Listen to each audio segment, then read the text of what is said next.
Hello guys, नमस्ते प्रणाम। मैं आपकी रूबी प्रजापति अपने यूट्यूब चैनल पे सभी दर्शकों का स्वागत करते हैं, वंदन अभिनंदन करते हैं। दोस्तों, आज आप लोगों के बीच में एक छोटा सा कहानी लेके आई हूँ और हमारी कहानी कविता को फुल वॉच करके देखिएगा और कमेंट बॉक्स में जय जूतिया माता जरूर लिखिएगा। अगर अच्छा लगेगा तो लाइक शेयर सपोर्ट जरूर कीजिएगा। दोस्तों, तो आइए आप लोगों को कथा सुनाते हैं और सभी माता बहन से यही निवेदन करेंगे, अक्सर करके जितने लोग जितिया माता का व्रत रखते हैं कि बगैर कथा का व्रत अधूरा रहता है। इसीलिए कहेंगे कि फुल वॉच करके देखिएगा हमारे इस कथा को।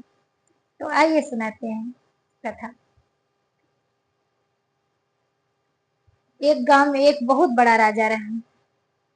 बहुत बड़ा राजा रहे, उनके दो बिटिया रहे, एक दुखिया एक सुखिया। एक दुखिया एक सुखिया। राजा के एक बेटा भी रहे, मतलब एक लड़की, दो लड़की एक लड़का भी रहे। राजा कुछ दिनों तक अपन राज्य चलाए। जब राजा के मतलब मृत्यु हो गई, किसी कारणवश उनका मृत्यु हो गया, तो रानी अकेले पड़ गई। रानी अकेले पड़ गई तो अपने बेटवा का शादी कर दी। जेठ बेटवा का शादी कर दी और छोट बिटिया जो रही ढेर छोटवा रही, इस ओकर शादी ना के पाए रही। तो कुछ दिन बीता, जैसे तैसे बीतत बीतत रानी खत्म हो गई। जब रानी खत्म हो गई तो जौन छोट बिटिया रही उनकर तो बहुत अपमान बा। अब बिटिया के नाम एक दुखिया रहा, एक के सुखिया रहा। जौन सुखिया रही उनका शादी बियाह पहले हो गया रहा, सुखे घरे पड़ गई रही। और जौन दुखिया रही उनकर तो शादी ना भवा रहा। कुछ दिन बीता तो रानी खत्म हो गए। जब रानी खत्म हो गए तो बच्चा के परिवार में वही एक भाई एक बहन और भौजाई बची। तो कुछ दिन जैसे तैसे बीते लगा। जौन दुखिया रही उनकर नाम दुखिया रहा, वो जन्म से दुखिया रही कि माई बाप का भी सुख ना पाए। और भगवान का ऐसा कृपा रही कि उनकर नामो दुखिया पड़ गया रहा। उनकर नामो दुखिया पड़ गया रहा। तो कुछ दिन जैसे तैसे बिता, भाई कमाए चला जाए, भौजाई उन्हें बड़ी ताड़ना दे, कहे काम के काज के खाली खाए बदे आई जाती। तो भैया एक दिन काम पे से आए तो कहे हे हम एक बात कही मनवा, कहा हाँ मानव।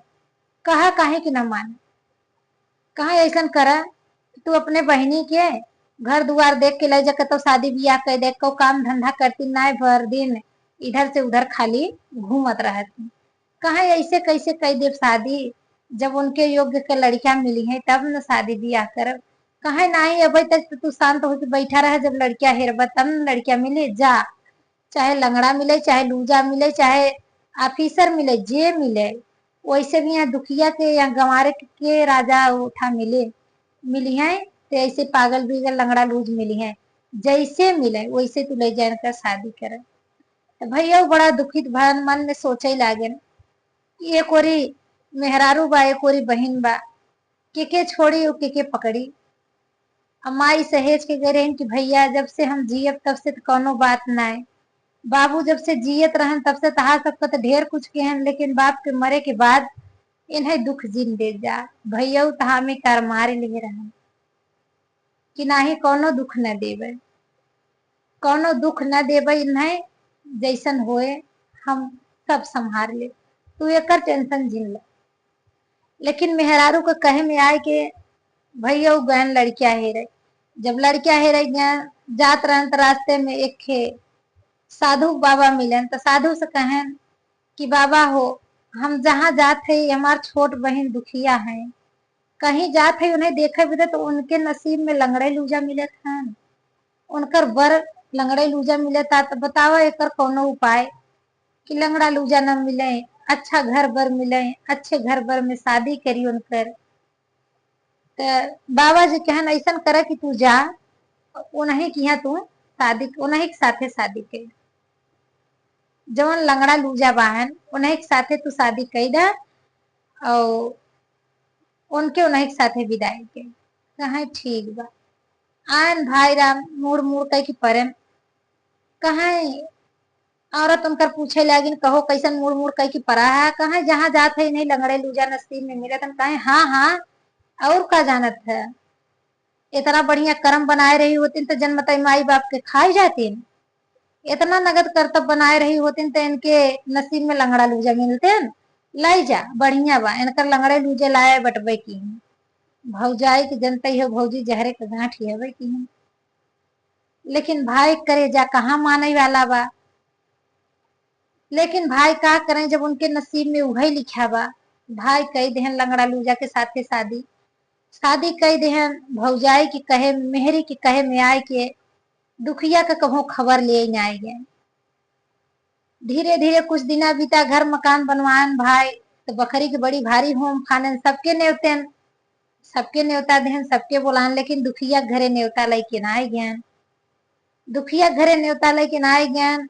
दुखिया के सूचना कैसे कैसे मिला दुखिया सोच ली और सास ससुर से कहीं आदमी से कहीं हे हमरे नैहरे बहुत भारी बकरी बनी वो बहुत बड़ा बोझ हमार भैया रखे हैं तो हमके बुलाए हैं हम नैहरे जावे। तो उनकर सास ससुर कहन कहन की आवा उनका सास ससुर कहन की जाई आवा। वैसे तो जब से शादी ब्याह हुआ तब से तो क्यों झांक नहीं चलावा लेकिन जा जा जब बुलाए हैं इतनी भारी बकरी को हम खाने हैं। बहनिया सोचे तैसे भले कुछ नाय भैया हमार देत लेत हन भौजी हमार नाय हमार आदर करत हैं तो हो सकत है जाब ज्यादा जने रहे तो हमारो इज्जत होए सबके बीच में। लेकिन भौजैया का तो वही रंग बा भौजैया का वही रंग बा। तो जो सुखे घरे पड़ी रही सुखिया रही ओ आए तो उन्हें बदत भौजैया हाय के दौड़ी उन्हें बदे हाय के दौड़ी उतारे पानी देहस खाना देहस बिस्तरा देहस। जब दुखिया के देखे भैया भैया अपने औरतिया से कहता है सुनत हो हमार दुखियो बहन आवत है हमरे दुखिया बहन के कुछ कहू जिन हम न्योता ना दे रहे लेकिन बिना न्योता का आवत है तो उन्हें दूर दुराऊ जिन अगर हो सके तो एक लोटा उन्हें पानी दे दू लेकिन दूर दुराऊ जिन हाँ हाँ हाँ ठीक बा तू जा अपन काम करा हम देख लेबे। बड़ी आई तोहार दुखिया बहन आयन दुखिया बहन तो भौजी के घोड़े परत हैं तो भौजी झड़किया का चला चला दूर ही रह जा हुआ लोटा बा नले पानी चला के पी ले दुखिया के कहें। और जो उनका सुखिया बहन रही तो खूब खुश होत है कि हम सुखे घरे पड़ी रहे हमार क्या इज्जत होत बा। और दुखिया कहें ठीक बा भौजी हम पानी तो पी लेबे। गए बेचारो पानी चलाए के हाथ गोड़ धोइन पानी पीन आए कहा आई हो ना तो ये अपन मनहूस मोजिन दिखावा चला जा गोरुआरी में जहाँ गाय भैंस बन्हात थी वही साड़ी में चला कोने बैठे ये अपन मनहूस मुंह केहू के जिन दिखावा हमरे नैहरे के सब मनई आई है हमार हित ना तही तितहार मनहूस मुंह न देखी है। बहनियों बड़ा तकलीफ हुआ कितना दिन बाद हम अगो किया तो हमार भौजी हमके ऐसन बोलत है। बहनियों कहे ठीक बा भौजी दिन तो कैसे कैसे बीत गवा भैया अपना बदे खाना पान खाए बदे तो ले जाए बहनी दे के आन भाई के जीव मानत ना आएगा भाई ले गया खाना दे के आन ले गया खाना दे के आन। जब सांझ हो लगा बहनियों कहन भैया अब आज तो नाई रात बितावे के हमें ठिकाना दे दे भैया अगर हम आज आए हैं वो आज ही हम चली जावे तो हमार सास ससुर हमारा आदमी हमार पास पड़ोस हमें बहुत ताना मरी काहे के कि हम जब से आए है तब से केहू झांके ना ज्ञान हम तो सुनते ही है भैया लेकिन अगर हम आजे चली जाए तो हमें सब बहुत ताना महना मरी। कहन हाँ ठीक बा आयन अपने औरते से कहन उनकर औरत कहे कि जो गाय भैंसी को ओढ़ना ओढ़ाई जाते है वही बिछौना दे दो गुरुवारी में सारी में कह दो एक कोने पड़ी रही है दिखाई है जिन हमरे ही ते नाते के सामने। अच्छा बहनियों तो कैसो दिन काट ली है कैसो रात दिन काट ली बिहान भे सवेर बहुत बहनियों कहन भैया अब हम अपने घरे जावे भैया कहन बहनी जाबू कहा हाँ भैया अब तो हमार एक दिन एक रात बीते गवा बा अब हम जात तो हमार सास ससुर आदमी क्यों हमें ताना ना मरी है भैया। अगर हम ऐसे चली गई हुई तो हमें सब बहुत जलील करते हैं। कहे ठीक बा अपने मेहरारू से कहन कि हमार बहनी दुखिया बहन जात है, उनहू के कुछ दे दस, सबके विदाई उदाई करत हूँ, हमरे दुखियो बहन की विदाई के। कहे हाँ हाँ ठीक बा हम दे लेबे। तो भैया तो देखत ना रहे, भौजयू एक बोरिया धाने के भूसी दे दी, धाने के भूसी भर के ऊपर से मुंह सी दिए और नंदे कपारे उठा के धई दिए। कहीं अब तू लेके चली जाए। ननद तो बड़ी खुश भई कि हमार भौजैया झरझरात पर पड़ात भले रही, लेकिन एक बोरा बांध के हमें विदाई दी बा। एक बोरिया विदाई हम लेके जब हम अपने घरे जाओ, हमार सास ससुर हमार आदमी हमार बहुत इज्जत करी है कि नैहरे से पता नहीं का लेके आए इतना बांध के। लइके सोचत विचारत पूरा रास्ता चली गई, घरे गई बोड़ा पटक के खोलत है, उम्मा धान निकला। तबो उन्हें संतोष बा कि चला हमार भौजी हमें धान तो दिए, कोनो दिक्कत ना है, हम यही कूटब यही खाब, अपन खिचड़ी बनाओ खीर बनाओ जवन मन कहे अपन हम बनाओ खाब। कहीं ठीक बा सोच विचार लीन अपन ले गए घरे बोड़िया खोलिन अपन धान कूटे लागे, बनवाई खाए जवन बचे ले जाए के बोड़ा माँ से रहन डाल देवा करें, जितना ही कूटे उतना ही बढ़ा जाए, जितना ही कूटे उतना ही बढ़ा जाए। और कुछ दिन ऐसे बीतत बीतत बहिनी के जौन दुखिया रहे उनकर घर मड़ई से महल बन गया। जब मड़ई से महल बन गया तो सूचना देवाइन अपने भैया के, कहीं भैया हो दुखिया बहन तोहार कुटिया बनाए हैं और वही कुटिया के आज भोज बा, तो वहाँ भोज में तुम्हें शामिल हो पड़े भैया, आया जरूर। भैया कहें ठीक बा हम आओ बहनी, काहे कि न आओ आओ। जब तारीख दिन आए तो भैया गैन गैन देखें तो उनकर इतनी बड़ी हवेली खड़ी और इतना जनता कुल पब्लिक जुटी बा। कहे कहो बहनी इतना बड़ा अमीर तुझे कैसे हो जात गया। कहे भैया हो ये हमार भौजी हमरे भौजी के देन है, हमार भौजी तो कुल किहीन, हमार भौजी हमें इतना सामान दीन इतना किहीन कि आज हमार मड़ई से महल बन गए भैया।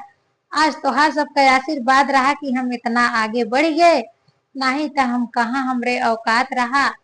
तो जब पूजा पाठ बीत गया आवे लागन भाई तो उनकर भिखारी हो गया, जवनी दिना भौजाई उनकर भूसी बांध के दीन बोड़िया दुखिया चली गई सोचत बिचारत।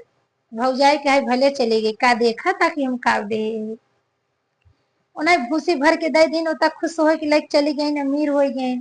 लेकिन वही दिना से इनके गरीबी छाई, वहां से 16 प्रकार के व्यंजन बनाए के दीन कि भैया खाए ला, भौजी के लिए जा भतीजन के लिए जा। बड़ी खुश भय खूब अच्छे से भाई के गठरी मोटरी बांध के विदाई किए, भाई लेके आए। भौजाई बड़ी परेशान रही कि हमरे घरे मनाज ना, हम लड़किन के का खियाई, हम लड़किन के का खियाई और का जियाई कैसे। भाई लेके जब पहुंचन तो भौजाई बड़ी खुश भई, कहत है कहो इतना दुखिया रही, एकरे तो कुछ रहबे नहीं किया और ई आए रही तो हम के कुछ देबो नहीं किए रहे, कहाँ से तनी अमीर हुई। कहा कि भाई कहता कि हम गए रहे तो वहीं से तो दिया भैया हमें बोरिया में धान भर के, तो वही धनवा से हमरे धन हो गया, वही धनवा से भैया हमरे धन भवा और वही धना से हम बना लिया। और तब हम आज बुलाए कि काबिल भय भैया कि अपने दरवाजे हम तुम्हें बुलाए। तो आयन भौजैया के बतायन, भौजैया सोचे सब हमहू नहीं हरे जाब अपने भौजी से हमहू कहब। गए नहीं हरे कुछ दिन बीता भौजैया कहे ये भौजी हम तोहरे यहाँ आओ तो हमें खाली तू एक बोरिया धाने के भूसी दे दू विदाई में हम चली जाबे। हम अपने नंदे के दे रहे हमार ननद बड़ी बड़कवा धनकिन हो गए, तो तुहू हमें दे दू भौजी हमहू धनकिन हो जाबे। तो भौजैया डांट के भगाए दे, जौन भौजैया रही डांट के भगाए दे, कहे कि तू अपने नंदे का अपमान के रहो ओके तो भगवान के देन धन भवा, तो तू नाटक बनाए के धन लेबू, ऐसा संभव ना आएगा। तो भौजैया उनका दुरदुराए दे, ये तो धाने के भूसी दे दे रहे लेकिन इनके नसीब में धाने के भूसी नहीं मिली कि धाने के भूसी पावे। तब बहनियां इतनी अमीर हो गए कि भाई भौजाई भतीज सबके संहारे लगी। तो यहीं पे कहानी खत्म करते ही जीतिया माई के चरणों में प्रणाम करते ही यूट्यूब के माध्यम से देखने वाले सभी दर्शक के चरणों में प्रणाम करते ही हमारा प्रणाम स्वीकार करें और वीडियो कथा कैसन लगा फुल वॉच करके देखें और कमेंट बॉक्स में अपन आशीर्वाद जरूर दें।